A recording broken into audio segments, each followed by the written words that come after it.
예, 오늘 읽은 말씀을 가지고 미움받는 기쁨 이런 제목으로 같이 은혜를 나누길 원합니다. 우리 한국 속담에 보면 그런 말이 있죠. 며느리를 볼 때는 가정의 여자를 드릴 때는 그 어머니를 보라는 말이 있어요. 그렇죠? 또 사위를 볼 때는 누구를 보라고 말합니까? 친구들을 보래요. 그 주변에 어떤 사람들이 있는가, 어떤 사람들과 관계를 맺고 있는가를 보면 그 사람을 알 수 있다는 거예요. 맞죠? 여러분, 여자들은 보면요, 또 때로 이제 어머니를 비판할 때도 있고, 난 커서 엄마처럼 안 살래. 자, 이런 말도 하지만, 결국 보면요, 엄마를 닮아가요. 참 이상해요. 엄마를 닮습니다. 그래서 여자가 장차 어떤 아내가 되고 어떤 엄마가 될 건가 하는 거는요, 누굴 보면 아냐면요, 그 어머니를 보면 되게 알아요. 그 이야기죠. 또 남자들도 마찬가지입니다. 남자들은 보면 비슷한 사람들끼리 모이기 때문에 그 남자 됨됨이를 알려면요, 누굴 보면 아냐면요, 주변에 어떤 사람이 있나를 보면 알아요.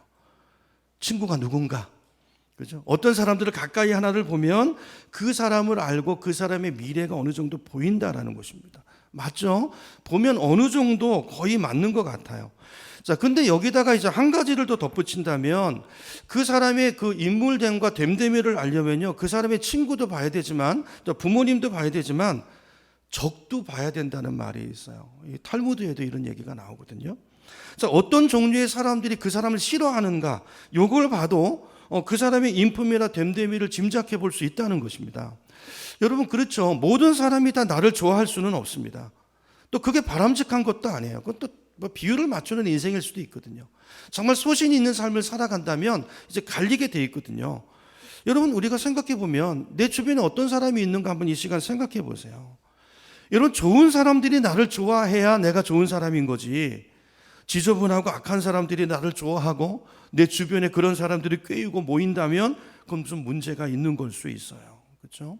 보면 끼리끼리 모입니다. 사기꾼 옆에는 사기꾼이 모이고요, 정직한 사람 옆에는 정직한 사람이 모여요. 자, 그래서 여러분, 거짓되고 불의하고 또 악한 사람들이 나를 싫어하고 미워하면 그거 나쁠 거 없다는 거예요. 오히려 오늘 성경은 기뻐하라고 이야기합니다. 여러분, 실제로 예수님의 경우도 보면요, 예수님도 모든 사람에게 환영받지 않았습니다. 모든 사람에게 칭찬받으려는 사람, 거듭 말씀드리지만 이거 바람직하지 않을 수 있어요. 여러분, 이 시간에 오늘 우리가 점검해 봤으면 좋겠어요. 내 주변에는 어떤 사람이 모이나요? 여러분, 어떤 사람과 가까이 지내고 계십니까? 여러분, 세상과 가까우세요? 아니면 하나님의 나라와 교회와 가까우세요? 여러분, 누구와 친구세요? 누구와 같이 있는 것이 여러분 편안합니까? 여러분, 생각해 봐야 돼요. 여러분, 세상은 악하기 때문에 내가 진리 안에 거하고 있고 내가 정말 진리를 따라 살고 성령을 따라 살면 성도는요, 세상의 미움을 받게 돼 있다는 거예요. 그게 오늘 예수님의 말씀입니다. 자, 오늘 본문을 다시 가서 보시면요, 주님이 계속 반복해서 이 말씀을 하세요. 제자들한테. 너희들이 내 진짜 제자라면 너네들 반드시 세상에서 핍박을 받을 거야. 세상이 반드시 너희를 미워할 거야. 나를 봐라. 주님 말씀, 나를 봐라. 유대 지도자들이 왜 그렇게 나를 미워하고 핍박하는 줄 아니? 까닭 없이, 오늘 본문에 보면 이유 없이 미워한다고 그러잖아요. 이유 없이 미워할 거라는 구약의 말씀이, 예언의 말씀이 성취되고 있는 거야. 그러므로 너희들 기억해라. 종이 주인보다 높지 않은 것처럼 세상 사람들이 나를 박해했다면, 너희가 진짜 내 제자라면 너희들도 세상은 반드시 박해할 거다. 그러면 그때 도리어 너희는 기뻐해라. 이게 오늘 예수님의 말씀이었어요. 여러분, 기뻐하라는 것입니다. 세상의 미움을 받으면, 세상의 핍박을 받으면 오히려 기뻐하라는 거예요. 왜 기뻐해야 되죠? 우리가 기뻐해야 되는 이유, 오늘 본문을 통해서 몇 가지로 살펴보면서 은혜 받길 원하는데요. 첫 번째는요, 그것이 바로 내가 세상에 속하지 않은 사람이라는 증거가 되기 때문이라는 거예요. 19절 볼까요? 19절. 여러분, 주보에 보면 제가 새 번역을 실어놨어요. 스크린 보셔도 되고요. 자, 주보를 보시면 19절 우리 같이 새 번역으로 읽어보겠습니다. 시작. 너희가 세상에 속하여 있다면 세상이 너희를 자기 것으로 여겨 사랑할 것이다. 그러나 너희는 세상에 속하지 않았고 오히려 내가 너희를 세상에서 어떻게 해요? 가려 뽑아냈으므로 그래서 세상이 너희를 미워하는 것이다 그랬어요. 자, 여기 보니까 주님 말씀에 세상이 왜 미워한다고요? 세상에 속해 있지 않으니까. 우리 편 아니니까. 쉽게 말하면. 그죠? 우리가 같은 편이라면 세상이 우리를 사랑했을 텐데 그게 아니니까 미워하는 거라는 거예요. 알고 보니까 우리 쪽 아니네. 그죠? 여러분, 세상에 살지만 우리의 신분은 천국 백성임을 믿으시기 바랍니다. 세상에 있지만 세상에 속한 자로 사시면 안 된다는 거예요. 우리는 이 세상에 발을 딛고 있지만 이 세상에 속한 사람 아니라는 것입니다. 저와 여러분의 시민권은 사도 바울이 빌립보서 3장 20절에서 말한 것처럼 우리 시민권은 하늘에 있어요. 하늘에. 그래서 우리 소속은 하늘나라고요. 우리는 천국 백성이고요. 자, 그래서 우리는 두 나라 백성이에요. 어떻게 보면 두 나라. 대한민국 백성이지만 더 중요한 우리 신분은 이 땅에 잠깐 사는 동안의 신분이고요. 대한민국 백성. 우리 영원한 신분은 천국 백성이고, 우리는 이 나라 법보다 더 위에 성의법, 하나님 나라의 법, 하나님의 다스림을 받는 주의 백성이라는 사실을 잊어버리면 안 된다는 거예요. 여러분, 이걸 사람들이 처음에는 모르다가 이걸 알게 된다는 것입니다. 우리가 진짜 제자로 살면 사람들이 안다는 거예요. 저 사람들 천국 백성이구나. 조금 지나면 아하, 저 사람들은 우리와 다르구나. 가는 방향이 다르고 추구하는 게 다르구나. 자, 이걸 눈치채기 시작하면서 어떨 때는요 거부감을 느끼기 시작하고 어떨 때는 그것이 미움으로 나타나기도 한다는 거예요. 그래서 여러분, 우리가 이 땅에 살면서 까닭 없이 미움받는 일이 있을 수 있어요. 근데 중요한 것은 까닭 없이예요. 까닭 없이.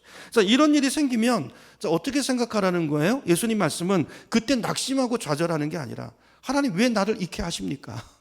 왜 이런 고난을 주십니까? 이게 아니고 그때 생각하라는 거야. 아, 내가 천국 백성이라는 증거구나. 이게 증거구나.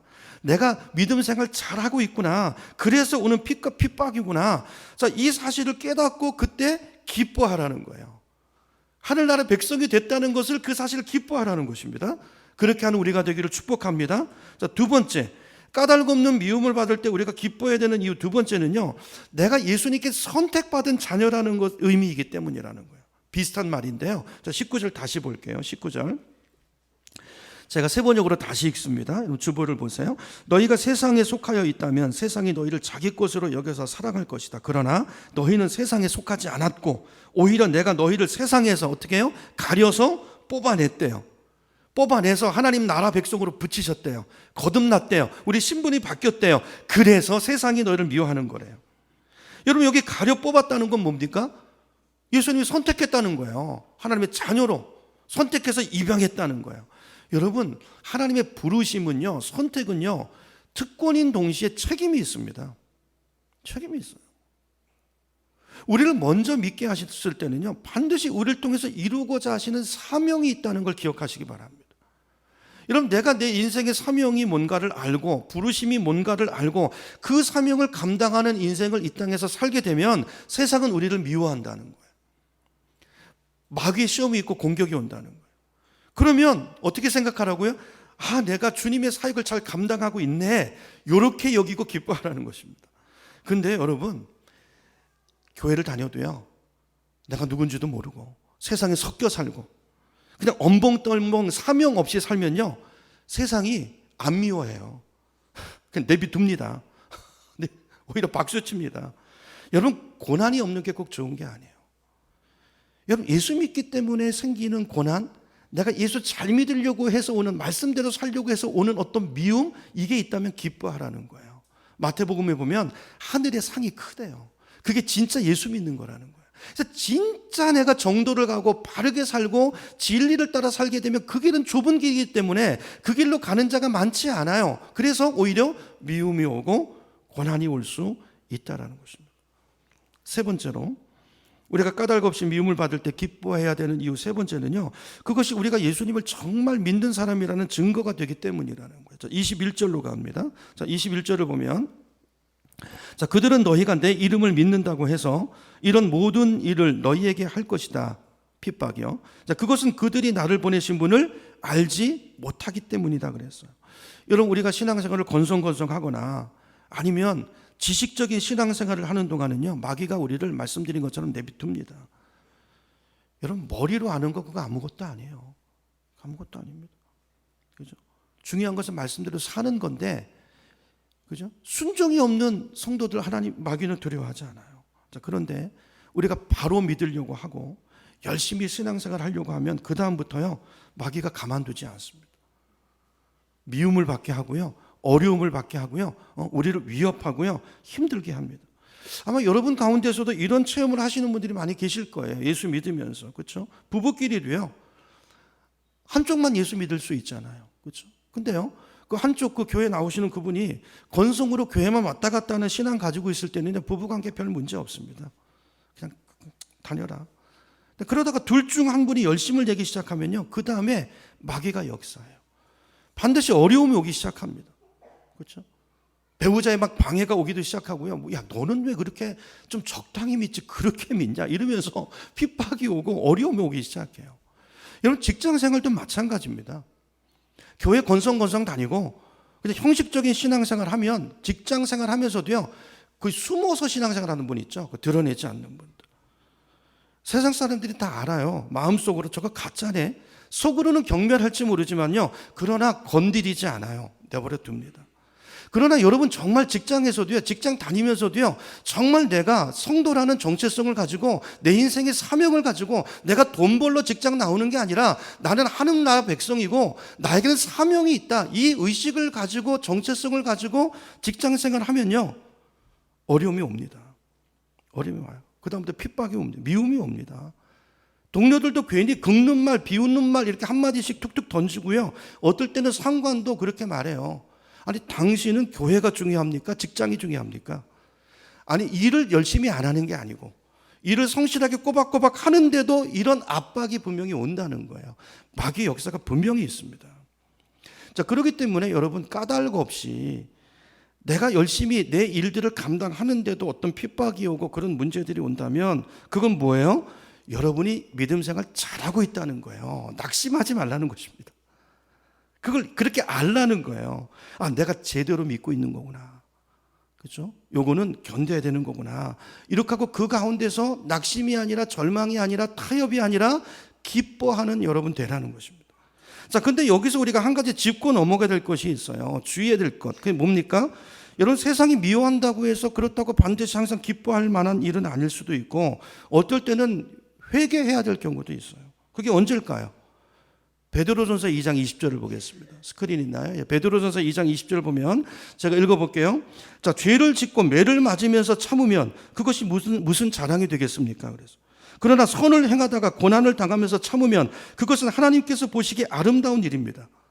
여러분 선을 행하다가 말씀대로 살려다가 하나님의 나라를 증거하다가 고난을 당하고 어려움을 당할 때 참는 게 의미가 있는 것이지 내가 죄를 지어서 잘못 처신해서 내가 어려움을 당할 때 그때는요 그때 기뻐하시면 안 됩니다.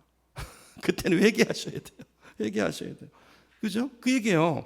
베드로전서 4장 15절에도 보면 이렇게 말합니다. 여러분 가운데서 아무도 살인자나 도둑이나 악을 행하는 자나 남의 일을 간섭하는 자로서 고난당하는 일이 없도록 하십시오.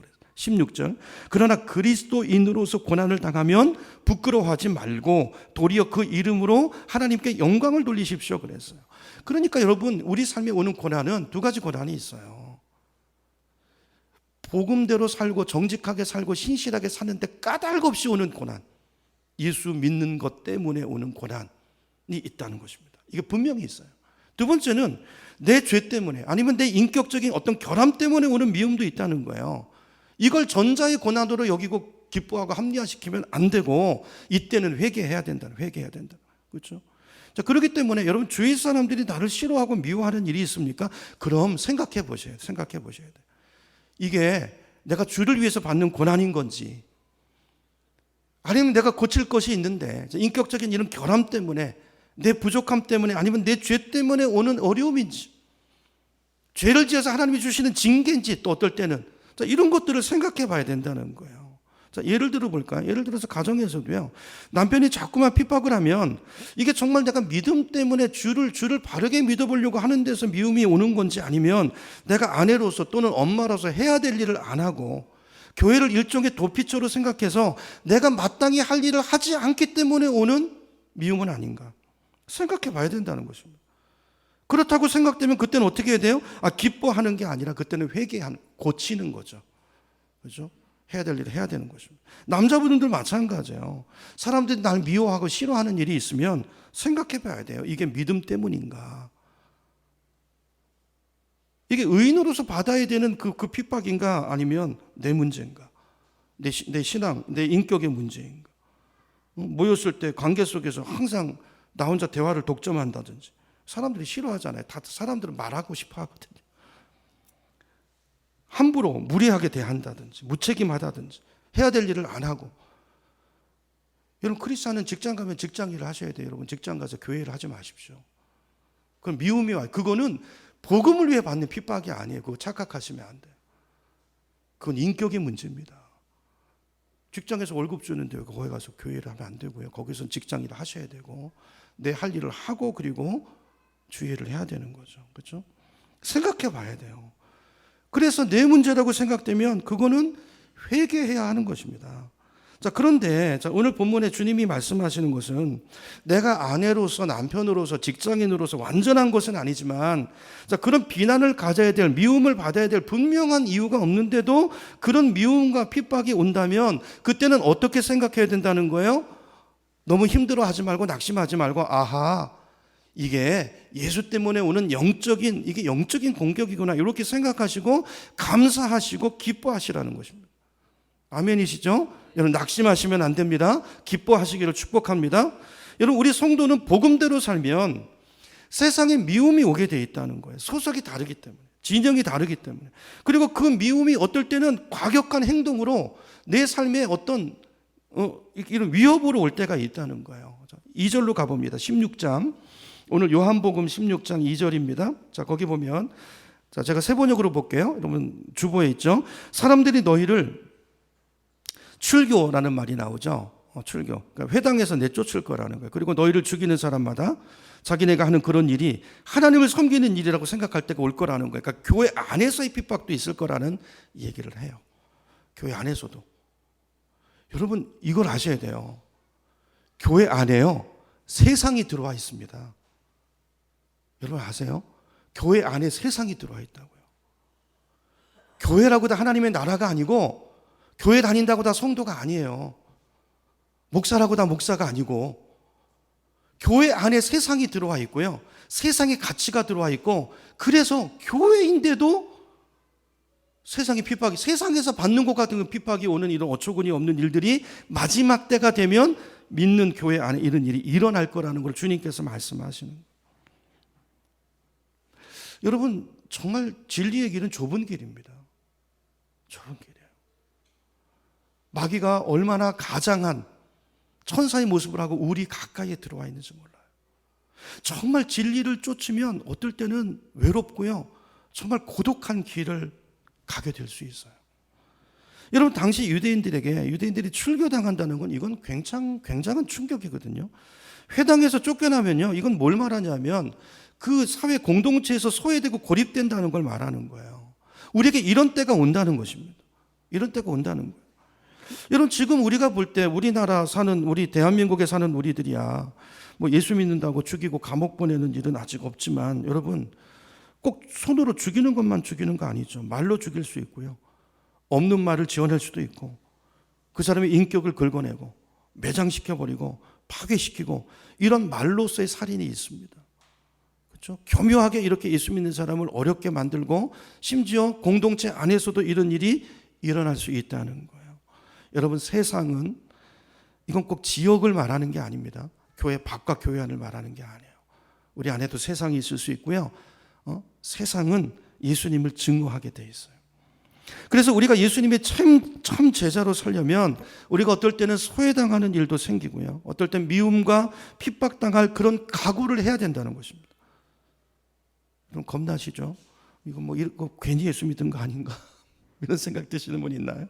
그러나 걱정하지 마세요. 예수님께서 이런 일을 당할 제자들을 향해서 위로의 말씀을 주시는데, 자, 이런 일이 아직 제자들에게 안 일어났는데 경계로 주시는 거예요. 이런 일이 일어날 때인데, 자, 그때 이거 기억해라. 너희들 이길 수 있어. 그거 아무것도 아니야. 넘어갈 수 있어. 내가 함께 할 거야. 여러분, 예수님이 우리를 아세요. 제자들을 아시고 약함을 아세요. 그분은 우리와 함께 하십니다. 그분이 이기셨습니다. 십자가 위에서 승리하셨습니다. 그리고 우리 안에 성령을 보내시고 성령을 통해서 우리를 도우시고 세상 끝날까지 함께 하시고, 끝까지 이긴 자로 천국으로 우리를 인도하기 위해서 그분이 우리 안에 와 계십니다. 그 약속을 주세요. 16장 1절로 가봅니다. 16장 1절을 보세요. 내가 너희에게 이 말을 하는 것은 겁을 주는 게 아니라 너희를 넘어지지 않게 하려는 것이다. 그거 아무것도 아니야. 겁먹지 마. 그 말이 4절입니다. 내가 너희에게 이 말을 하여 두는 것은 그들이 그러한 일들을 행하는 때가 올 때 너희로 하여금 내가 너희에게 말한 사실을 다시 생각나게 하려는 것이다. 자, 오늘 우리에게 이 말씀을 성령을 통해서 다시 이 말씀을 주시면서 우리에게 생각나게 하시는 거예요. 여러분, 이때가 마지막 때일 수 있습니다. 교회 안에서도 세상이 들어와 있어서 내가 말씀대로 살려고 하면 이상하게 교회 안에서도 부딪힘을 당하고 이럴 수 있다는 거예요. 그때 이상히 여기지 말고 놀라지 말고 올 게 오는 거구나. 누굴 봐야 돼? 주님을 바라보고 이 약속을 주신 그 주님이 나와 함께 하시니까 그분을 바라보고 그분과 연결돼서 함께 거하고 그분의 능력으로 이길 수 있어요. 그렇죠? 이기라고, 생각나게 하려고, 그렇죠? 넘어지지 않게 하려고 오늘 주님께서 이 말씀을 주시는 거예요. 여러분, 고난당할 때 여러분, 그래서 말씀이 참 중요합니다. 여러분, 우리 신앙이 말씀의 신앙이 돼야 돼요. 이 말씀이 우리 안에 있으면 고난이 올 때 이렇게 생각합니다. 이 고난과 핍박이 우연이 아니구나. 맞아, 예수님이 그 말씀 하셨지. 그때 이 말씀을 생각하고 내 안에 계신 성령을 주목하고 두려워하지 않고 이게 하나님의 섭리 가운데 일어나는 일이니까 이 과정이 있어야 끝이 오고 주님이 오실 거니까 확신을 가지고 더 믿음으로 주께 달라붙어서 주님께서 주신 이 약속을 붙들고 승리하게 되는 것입니다. 그러니까 이런 고난의 때가 되면 쫙 갈라져요. 진짜와 가짜가 갈라집니다. 여러분, 신구약 성경을 통틀어서 가장 고난을 많이 받은 사람이 누구죠? 욥이죠, 욥. 자, 그러나 성경을 보면 욥에게 닥친 우리가 이해할 수 없는 그 모든 고난은 전부 다 주님의 허락과 섭리 가운데서 이루어진 일이에요. 자, 우리는 욥기서를 통해서 욥기서를 읽으면서 그 사실을 다 알잖아요. 근데 욥은 그때 그걸 몰랐어요. 그래서 얼마나 마음고생을 많이 합니까? 정말 고통하고 힘들죠. 근데 어쨌든 욥의 결말이 어떻게 끝납니까? 하나님의 섭리 안에 있는 고난이기 때문에 망하지 않아요. 모든 것이 2배로 회복됩니다. 양, 낙타, 소 전부 다 2배로 회복을 주세요. 성경에 뭘 말합니까? 하나님의 섭리와 허락 가운데 이루어지는 모든 고난은 하나님이 다스리고 있기 때문에 그 고난도 하나님이 붙들고 있기 때문에 우리에게 반드시 그걸로 망하지 않고 이기게 돼 있다는 거예요. 우리가 이 약속 안에 들어와 있는 거예요. 주님의 손 안에 있는 거예요. 그래서 이걸 아는 사도 바울은 고린도전서 10장 13절에서 이렇게 말합니다. 하나님은 신실하십니다. 그분은 여러분이 감당할 수 있는 능력 이상으로 시련 겪는 것을 허락하지 않으십니다. 여러분에게 오는 시련은요, 그래 감당할 수 있으니까 오는 거예요. 시련의 목적이 있어요. 걱정하지 마세요. 걱정하지 마세요. 하나님은 시련과 함께 그것을 벗어날 길도 마련해 주셔서 여러분이 그 시련을 이겨낼 수 있도록, 견뎌낼 수 있도록 해 주십니다. 여러분, 그게 우리를 쓰러뜨리지 못하고 우리는 반드시 이기게 돼 있어요. 자, 그러면 왜 고난을 주시는 거죠? 그것이 우리를 무너뜨리는 것도 아닌데 왜 고난이 있어야 되죠? 그 답이요, 15장 27절에 있어요. 오늘 본문 15장 27절로 가봅니다.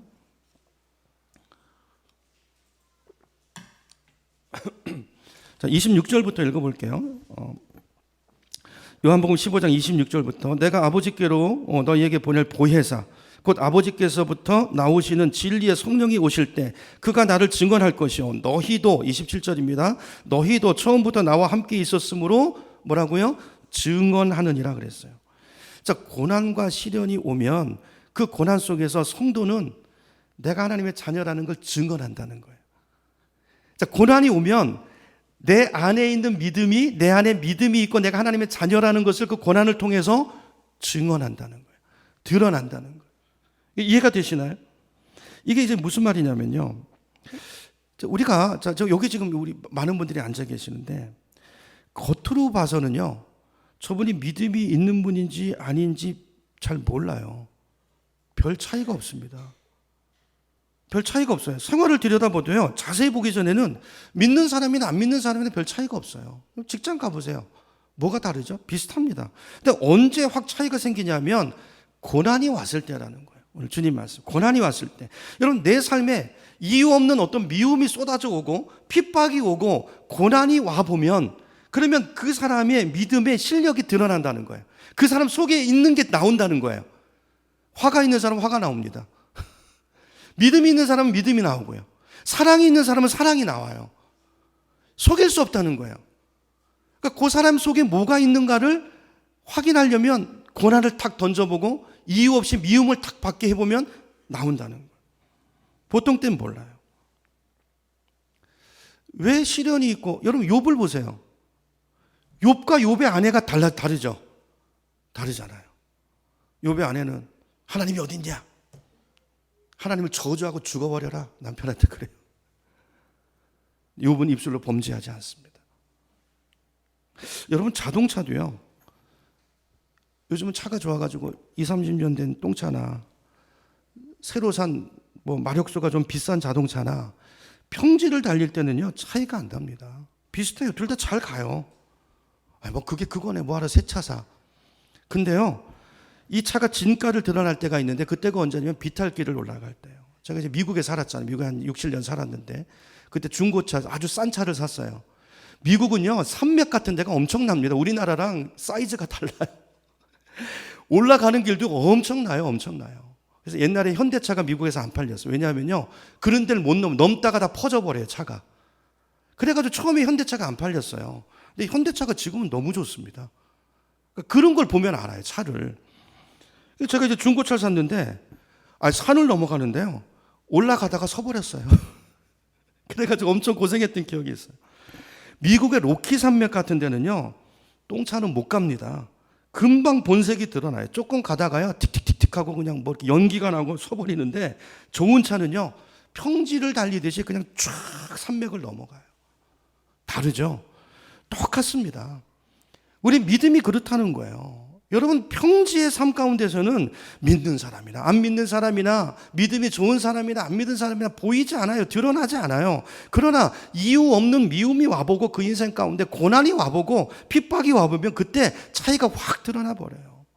실체가 본색이 드러나 버린다고요. 여러분 성도는 어떤 사람입니까? 고난 가운데서도 두려워하지 않는 사람이에요. 사랑할 수 없는 사람을 그 가운데서도 사랑하고 용서할 수 없는 사람을 용서하는 그 모습 가운데서 사람들은 뭘 봐요? 그리스도를 본다는 거예요. 그 안에서 복음을 보고 믿음을 본다는 거예요. 믿는다는 게 저런 거구나. 그 증인이 된다는 거예요. 뭐가요? 고난이. 그걸 드러낸다는 것입니다. 여러분 사도행전에 보면 우리가 잘 아는 스데반 집사님 아시죠? 스데반 집사님이 복음을 전하다가 돌에 맞아 순교합니다. 자, 근데 여기까지는 일어날 수 있는 일이에요. 자, 근데 스데반은 달라요. 뭐가 다르죠? 돌에 맞아 죽으면서 뭐라고 말합니까? 사도행전 7장 60절에 보니까 주님, 이 죄를 저들에게 돌리지 마옵소서 그래요. 예수님이 하셨던 기도죠. 그 기도를 해요. 그리고 그 얼굴이 천사와 같았대요. 그래서 그렇게 기록합니다. 돌에 맞아 죽으면서 증오하고 미워하고 두려워 떨고 이런 게 아니라 천사와 같이 해같이 빛나왔대요. 그 장면을 옆에서 지켜보던 누가요? 사울이라는 청년이 있었는데 그 장면을 보고 충격을 받습니다.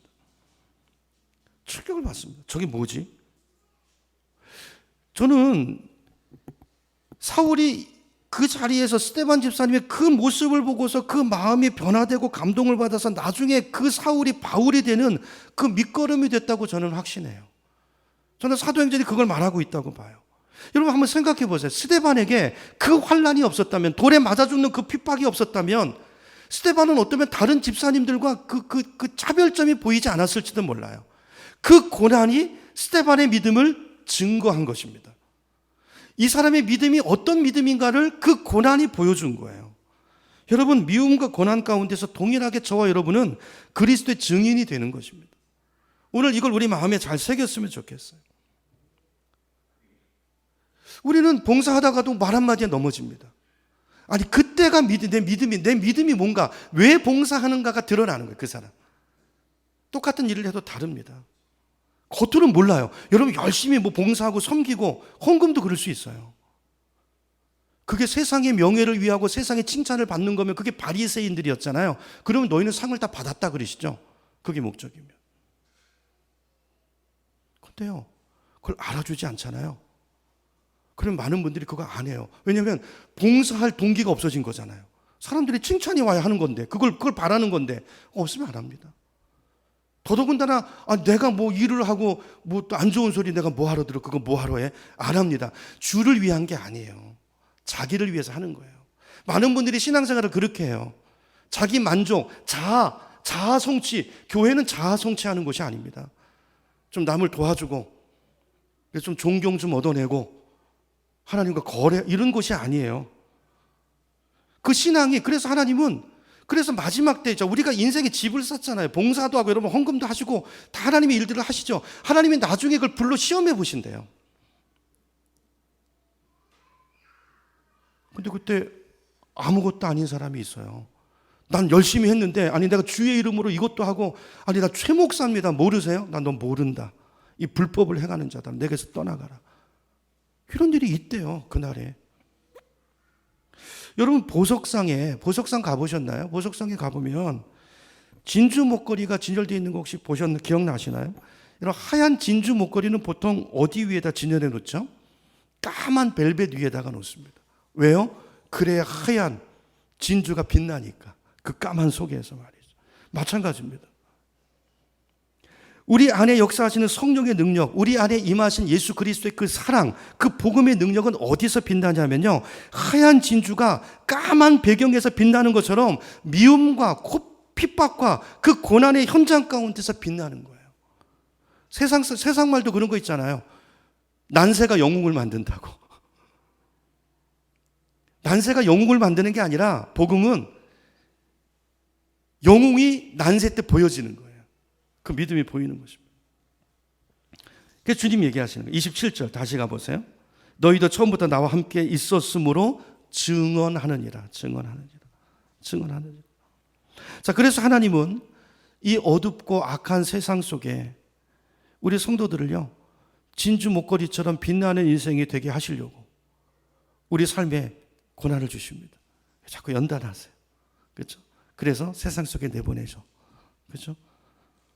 믿음이 정말 이론이 아니구나. 하나님이 살아계시구나. 저 사람 안에 뭔가가 있구나. 저 사람을 뭔가 붙들고는 힘이 있구나. 이걸 나를 통해서 보이시는 거예요. 아멘. 우리는 그렇게 세상에 들어가 있는 것입니다. 그렇게 파송되어 있는 것입니다. 여러분의 가정과 직장 안에.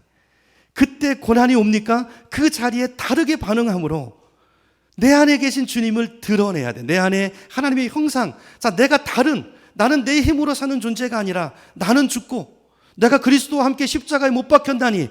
그런즉 이제 내가 사는 것이 아니고 내 안에 그리스도께서 사시는 것이라. 이제 내가 육체 가운데 사는 것은 나를 사랑하사 나를 위해서 자기 자신을 버리신 하나님의 아들을 믿는 믿음 안에서 사는 것이다 라는 것을 말이 아니라 그때 그 자리에서 그 삶을 통해서 증언하는 것입니다. 그게 성도의 삶이에요. 성도의 삶입니다. 그래서 우리에게 미움도 허락하시고 고난도 허락하시고.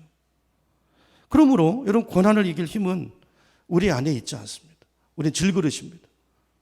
우리 안에 보배를 모실 때 우리 안에 오신 그 성령으로부터 나오는 것입니다. 그래서 26절에 주님이 이 약속을 하세요. 요한복음 15장 26절 갑니다. 내가 아버지께로부터 너희에게 보낼 보혜사 곧 아버지께로부터 오시는 진리의 영이 너희 안에 임하면 그 영이 나를 위하여 너희에게 증언할 것이다. 지금 내가 한 이 말들을 증언할 것이고 너희가 이렇게 살고 17절에 너희가 이렇게 증인이 되도록 이 말이 뭔지 그리고 이 말을 이루기 위해서 그 약속대로 오신 성령이 너희 안에 오셨음을 증언하고 너희가 너희로 증인이 되게 할 것이다. 누가 오시면요? 성령이 오시면. 그래서 예수님께서 제자들에게 나중에 핍박받을 것을 예고하시면서 마태복음 10장에 가보면 우리 마태복음을 한번 찾아보겠습니다. 같은 복음서니까요. 마태복음 한 두 군데 찾아보고 이제 마칠 텐데요. 마태복음 10장으로 가봅니다. 10장 17절로 해볼게요. 17절. 자, 마태복음 10장 16절부터 보겠습니다. 자, 찾기 어려우신 분은 들으셔도 되겠습니다. 마태복음 10장 16절부터 찾을 수 있는 분은 찾아보세요. 10장 16절. 그 표제에 보면 미움을 받을 것이다 이렇게 돼 있죠. 미움을 받을 것이다. 너희 미움을 받을 것이다. 동일하게 지금 성령이 말씀하십니다. 자, 오늘 예배를 마치고 여러분 세상으로 가시면 여러분 미움을 받을 것입니다. 이렇게 얘기하시는 거.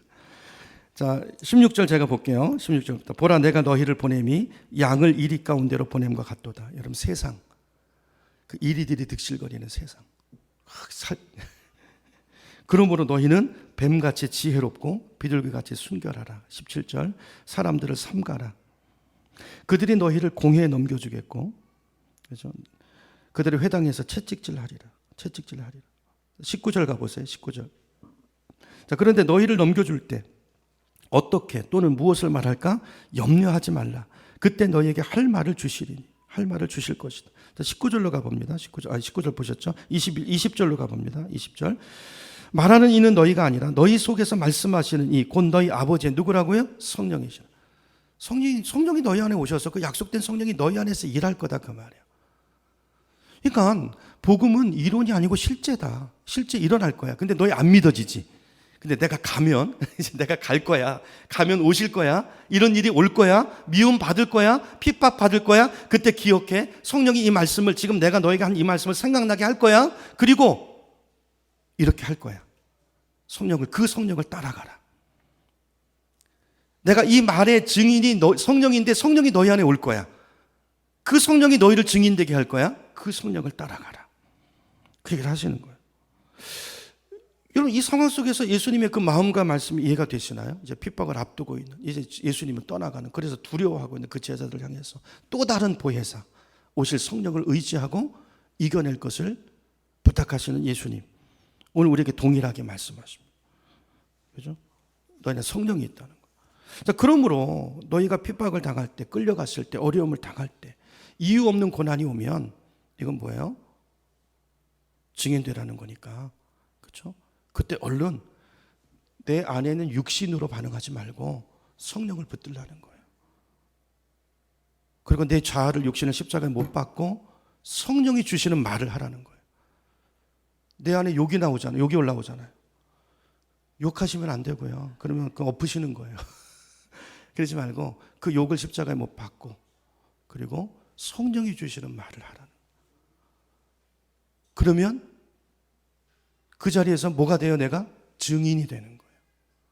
증인이 되는 거예요. 예수가 살아계시구나. 하나님이 계시구나. 증인이 되는 거예요. 저와 여러분이 이렇게 부름받은 것입니다. 물론 저와 여러분이 아직 멀었죠. 그렇죠? 이게 잘 안 될 때도 있죠. 훈련하시는 거예요. 그래서 날마다 성령을 따라 매일매일 이렇게 사는 거야. 그러므로 우리는 성령의 능력으로 고난 가운데서도, 미움 가운데서도 우리는 진리의 증인 노릇을 할 수 있습니다. 자, 이렇게 하세요. 여러분, 이렇게 말씀하세요. 자기 자신에 대해서. 왜 낭망하느냐? 할 수 있다. 너는 돼. 나는 돼. 성령을 바라보시면 돼요. 그래서 그러므로 여러분 삶에 혹시 어려움이 닥치고 미움이 온다 할지라도 겁내지 마시기 바랍니다. 낙심하지 마시기 바랍니다. 우리가 섬기는 하나님은 살아계신 하나님이세요. 우리가 믿는 예수 그리스도는 2000년 전에 묻혀서 죽음으로 마침표가 끝쳐진 그런 분이 아니고 지금도 살아계셔서 우리 안에 성령을 보내시고 약속되신 그 성령으로 지금도 우리를 다스리시고 우리를 위로하시고 붙들고 계시는 우리의 왕이시고 만왕의 왕이신 줄로 믿으시기 바랍니다. 그 주님을 믿고 그 주님의 다스림 안에 살 때 우리는 증인이 되는 것입니다. 증인이 되는 것입니다. 두려워하지 마시고. 자, 오늘 이제 주님께서 주신 말씀 마지막 하나 말씀 인용하고 설교를 마치겠습니다. 마태복음 이제 5장으로 갑니다. 10장에서 조금 더 앞으로 가면요. 5장 11절을 보겠습니다. 5장 11절. 찾으셨죠? 5장 11절 12절. 우리가 이제 말씀대로 살고 선한 일을 하려고 할 때도요. 막 비아냥이 올 때도 있어요. 조롱하는 말이 올 때 있습니다. 그때 넘어가지 마세요. 마귀가 하는 거예요. 그렇죠? 자, 11절, 12절 찾으셨죠? 마태복음 5장 11절, 12절 우리 같이 읽습니다. 시작. 나로 말미암아 너희를 욕하고 박해하고 거짓으로 너희를 거스려 모든 악한 말을 할 때는 너희에게 복이 있나니 기뻐하고 즐거워하라. 하늘에서 너희의 상이 큼이라. 너희 전에 있던 선지자들도 이같이 박해하였느니라. 아멘. 자, 오늘 이 말씀 담고 자, 미움 가운데 누리는 기쁨. 이거 진짜 기쁨이 있어요. 아시죠? 아시는 분들은 아세요. 그렇죠? 야, 내가 진짜 바로 가고 있구나. 이제 바로 믿음의 궤도에 올라섰구나. 이 성령의 위로가 있습니다. 위로가 있고 칭찬이 있어요. 여러분, 사람의 칭찬이 아니고 이 하나님의 칭찬, 성령의 칭찬 안에서, 이 격려 안에서 끝까지 승리하시는 모두가 되기를 축원합니다. 찬양하고 기도하겠습니다.